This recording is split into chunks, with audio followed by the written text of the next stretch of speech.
Allez, salut Yohan, je commence direct par là. La vidéo du haut, c'est celle du matin, celle du bas, c'est celle de l'après-midi sur le travail de catch.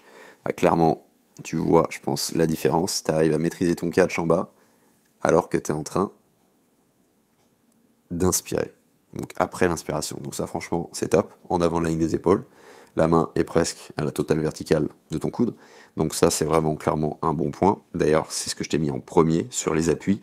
Travail de catch et ensuite travail de pousser vraiment en arrière 100% en direction des pieds. C'est ce qui fera le plus levier sur tes chronos, ta facilité de nage et ta dépense d'énergie, même si dans un premier temps, forcément, vu que tu vas prendre plus d'eau, bah, ça va être musculairement exigeant et plus difficile, mais forcément, avec de l'entraînement, ça va devenir naturel et plus facile.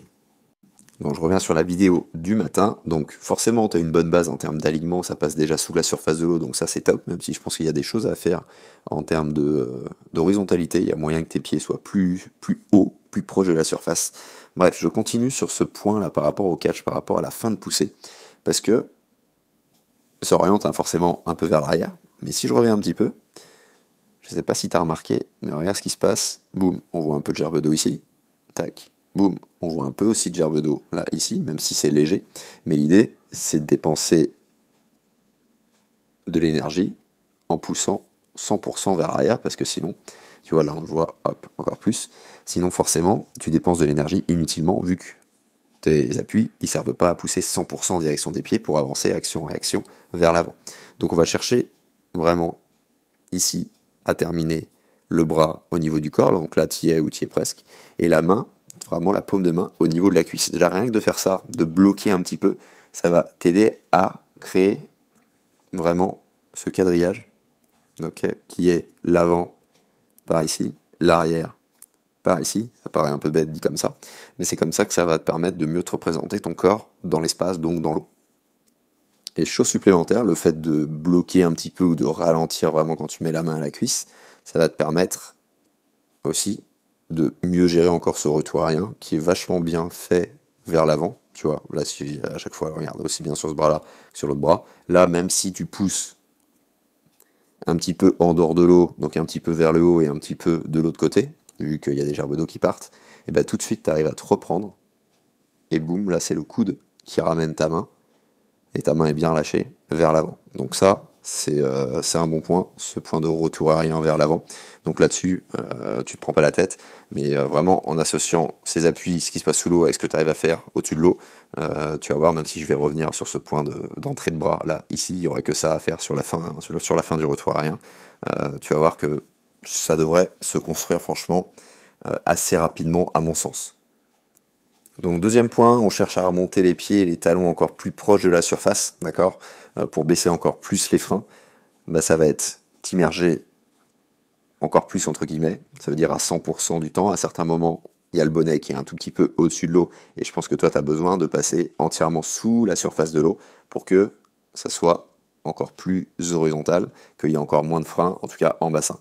Donc ça va être un premier point, même si aussi tu peux éventuellement chercher à trouver des choses en termes d'expiration, de volume expiré, ou de moment d'expirer, tu vois, bloquer le premier, souffler un peu le deuxième et souffler plus fort le troisième, pour garder ton air un peu plus longtemps, et donc avoir une horizontalité encore meilleure, plus longtemps, jusqu'au moment où tu inspires. Et donc ensuite, dans le point numéro 3 il y en a plusieurs. La première, tu as les retours aériens qui vont bien vers l'avant sur le début, mais tu vois, sur la fin, il y a un petit écart ici. Donc là, il est léger sur ce bras gauche entre ton épaule et ton oreille, donc cherche à rentrer vraiment épaule à l'oreille. Et ensuite, sur ce bras droit, regarde, l'écart là, il est encore plus important. Donc cherche vraiment à rentrer épaule-oreille, parce que sinon ça crée un petit peu de frein, et ça t'aidera à aller les bras encore plus en avant, et ça te permettra aussi, tac, si je viens sur la vue, là tu vois, de face, d'avoir un roulis qui reste un peu plus longtemps, si je puis dire, parce que le fait de chercher l'épaule à ton oreille et pas juste le contact, tu vois, ici, en allant de la gauche vers la droite, avec ce bras gauche, de vraiment chercher l'épaule-oreille à rentrer ici, de haut en bas, entre guillemets, en allant vers l'avant, ça va vraiment participer à maintenir ce roulis et cette épaule engagée ici plus longtemps, et donc à avoir un catch encore plus loin devant. Donc peut-être qu'il y a un petit travail de mobilité à faire en même temps sur les épaules pour que ça soit plus simple pour toi de le faire, mais en tout cas c'est une bonne piste déjà pour commencer, de juste avoir ce contact épaule à l'oreille à chaque entrée de bras. Autre point, tant que je suis ici, t'étais bien lâché sur le retour arrière, est-ce que tu peux... Là c'est une question, donc ça va être à toi de voir par rapport aux sensations. Est-ce que les doigts peuvent être un peu plus relâchés, donc peut-être un peu plus écartés ou pas? À toi de voir comment t'es à l'aise, mais n'hésite pas à tester parce que ça peut donner un peu plus de sensations et éventuellement aussi un peu plus de propulsion. Et donc toujours dans ce troisième point, le dernier, ça va être de bosser ta mobilité de cheville, parce que je pense que tu commences à accélérer l'eau quand même assez de plus en plus intensément, en tout cas ça va être le cas, ça va continuer. Et, et donc à chaque fois que le bras, tu vois, rentre dans l'eau, c'est là où le roulis va de l'autre côté, d'accord? C'est là où tu changes de côté.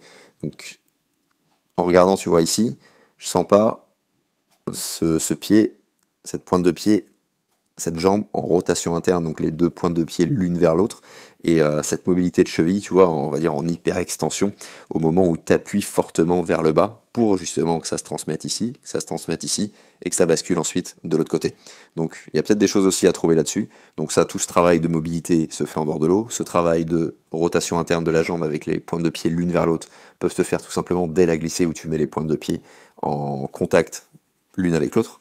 Et donc ça, c'est des, on va dire, c'est des petites choses, mais des petites choses qui deviennent au fur et à mesure de plus en plus importantes. Donc prends les choses vraiment dans l'ordre, parce que le point le plus important reste le travail sur les appuis. Donc sur ça, je t'envoie ce qu'il faut, et je te souhaite une excellente progression. Allez, salut Ivan. Si toi aussi tu cherches un crawl vraiment plus en glisse avec un exercice que recommandent les milliers de triathlètes qui l'utilisent en ce moment, l'exercice de la paume magique, je te mets le lien en description, lien vers une semaine d'entraînement offerte avec 3 exercices en vidéo dont la paume magique. Je te laisse découvrir tout ça et je te dis à très vite.